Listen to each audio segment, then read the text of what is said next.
Hi folks, I'm Bob Schrupp, physical therapist. Brad Heineck, physical therapist. Together we are the most famous physical therapists on the internet. In our opinion, of course, Bob. Brad, today we're going to talk about how you can choose the best footwear for running or walking or whatever it is you want to do in life. Well, we're looking at running and walking mostly, Bob, because I get these questions a lot at work as well as in my personal life. What shoes should I buy? Are Saucony's good or is it Nike? Asics, What should I buy?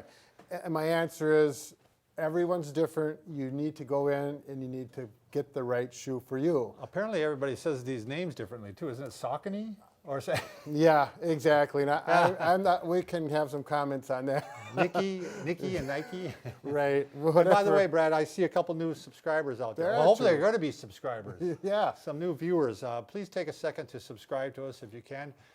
We have buttons over here or down here. We provide videos on how to stay healthy, fit, pain-free, and we upload every day. There you go, Bob. Okay, footwear. So what do you do when you go into a shoe store with 15,000 shoes all over the place, and they're pretty colors? We got green ones and blue ones and gray ones, and what do you pick? Obviously, you go for the prettiest shoe. Well, that's the way I know what I do. That's the way they market it anyways.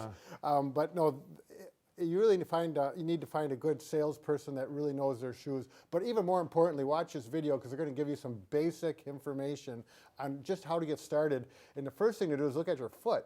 Right. See what kind of foot you have.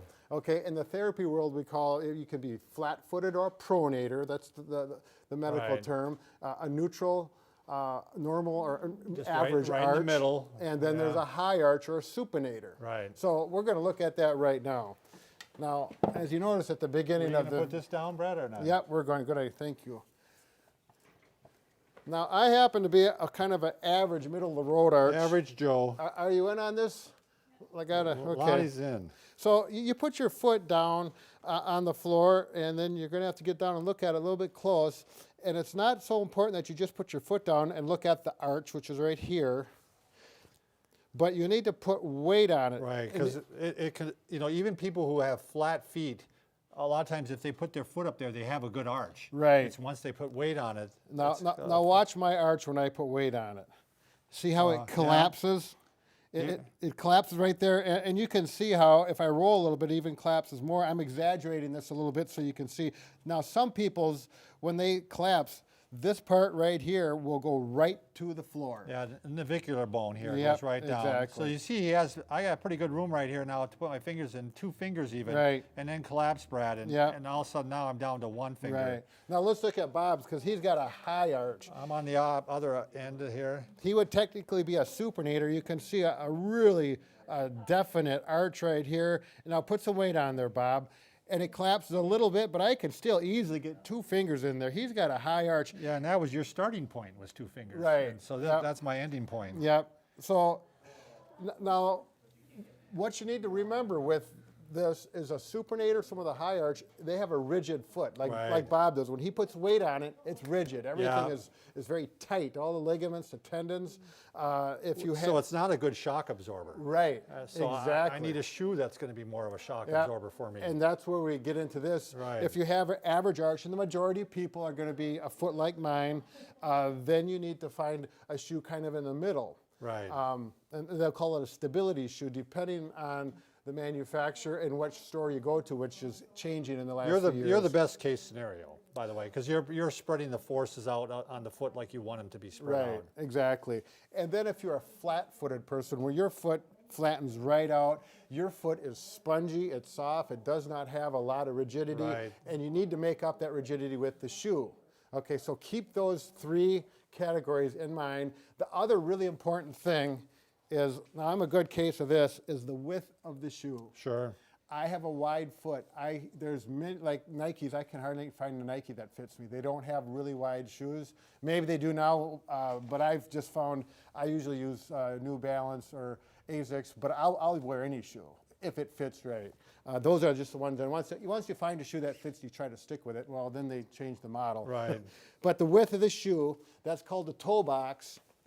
And when you put your foot in a shoe, if it feels tight there a little bit when it's new, put it back on the shelf. Yeah. It needs to feel not loose, but very comfortable. Yeah, that's not one area that's going to wear out and fit you like a glove. That's an Yeah. area that you want to have fit right away. I've done it. I've taken it because they were on sale, half Sure. price. Oh, it's a little snug, but it'll loosen up in a little bit. I'll go. I remember going to run it. By the time I got to mile 2, I was coming back, and I took the shoes back because there's no way that they were going to loosen up. So get them to fit good right away. All right. Now let's look at if you are a flat-footed person and you need a shoe that's going to make up for the laxity in your foot. You're going to need what is called a motion control shoe. Now, these shoes, I went to a store in Onalaska, Wisconsin, right by La Crosse. It's called Rogan's This is Shoes. where I buy all my shoes. Yeah, there's about Rogan's. 30 stores I found, 31 stores, and it's just in the Midwest of the United Sure. States.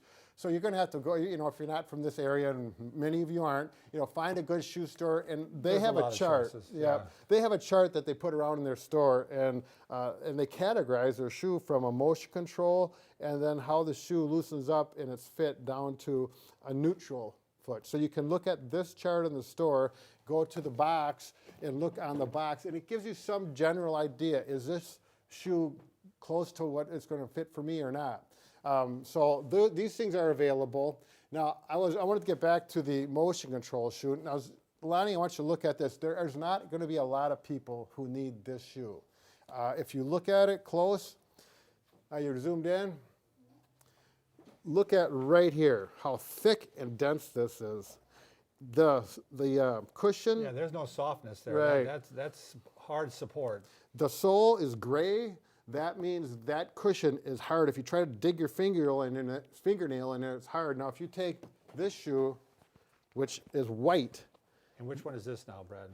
this one is more into the stability shoe for the Okay. medium arch. Okay. Or what you'd wear. Right, exactly. Very soft. If it's white, it's soft. They introduce carbon into this foam and makes it gray, and it makes it much harder as far as looking at it technically. Just remember, if it's gray, you can poke your finger to it much harder. That's why this is I'm trying to bend this as hard as I can. It is tight, okay? It's not going to let that foot collapse. Right, so this is what you're going to need, and you could just tell they're heavier, and they cost quite a bit more. And you have to be able to tolerate these, though, too. Right. I mean, even if you have flat feet, you have to be able to tolerate Exactly. this, so Put it on. I've had patients that love them. I've Right. had patients with flat feet and say, I can't tolerate it. I don't care for it. So technically it might be for you, but you got to try it out. Right. Walk it's around affecting the store things with all it. the way up the chain. I mean, Exactly. it's affecting your knee, it's affecting your hip, it's Yep. affecting your ankle. Now let's go to this shoe, which would be more of the stabilizer for the medium. Actually, this would be more for a medium foot. And there is a crossover between shoes. There isn't one fit, like we we're just talking about. As long as you kind of understand where you're at and try them on. If you look at this shoe, it's white here, so we got some cushion in the sole. If you're a heel-toe runner, which I used to be, I'm not anymore. We'll talk about that in a little bit, which I think most people are heel-toe. When you walk, you're definitely heel-toe. That's the Right. only way you walk. You want cushion in the sole because when your heel comes down, you want to take the impact away from the joints. Put it into the shoe, okay? So it's white cushion here, and you can look right in here. They'll have a very solid arch support in here, so it's stable within the arch. And then also, on good shoes, the insert always comes out. If there's glued in there, it's probably a cheaper shoe. And usually a factory insert is very flat, may have a tiny little bit of an arch support. If you want more arch support because it feels good, then you're going to have to purchase an insert, these for $20 or $30 with an arch support, and slip that in there. Take the factory one out, put the new one in. Shoe shopping becomes, until you get it tuned in for what you want, you're gonna need to plan on spending some time in the shoe store with Yeah. about 8 pair of shoes and try them all on, different combinations. I run in the store. I run on the side of the store. Do you really? Yeah, I do. There's a store in La Crosse, they have a treadmill in there, and they will videotape you. Oh, wow. And they will fit you for a shoe. Nice. I'd like to have them come in, because I don't know, I'm sure there's other stores that do that around. So this is a shoe, it's got some cushion. You could use this for the average arch, or even a supinator might feel comfortable in this. Now, And yeah, I'm a supinator. Again, I have a high arch, but I do wear these shoes, Brad. Okay. I tried these once, and it was the same as you. I had to take it. I couldn't stand it. okay. And So this one is even, it has less stability. You can tell, look at this. I can one finger, this is kind of a good test. How much support does a shoe have? Look at that one compared to this one. Yep. And look at the color of the sole. It's white. If you push your finger, it's very soft. It's got cushion, so it's going to offer some cushion for maybe the supinator, but it doesn't have much stability. If you got a high arch, you don't need the stability. Right, but you need the cushion. It's a lighter shoe. It might be good for running or for racing. What's this one called again, Brad? This one, now, this one that I'm getting mixed up because the chart that they use, they've changed the names. Sure. Right. Gotcha. This would be the motion control, the stability, or the high arch, or the supinator. Okay.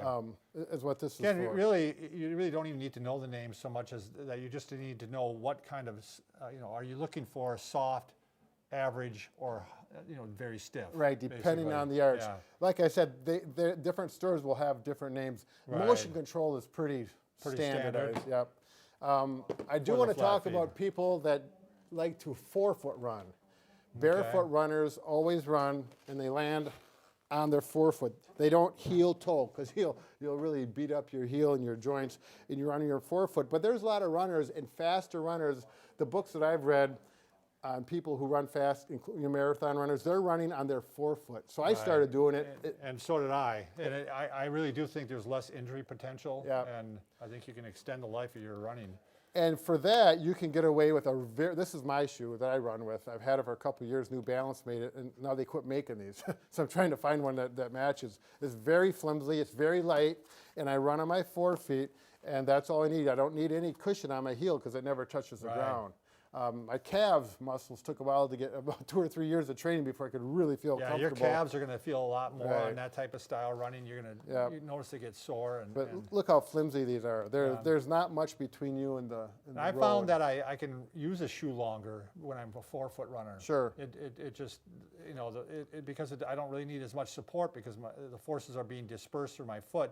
I can get by with less. Sure. So even when it gets wore down, I'm still okay. Yeah, from 1 foot. You can always look at the bottom of your shoes and see how your wear pattern is. Right. If all the wear's off your heel, you're striking hard there. So this is just a basics introduction. Overview of shoes, your feet, fit it together.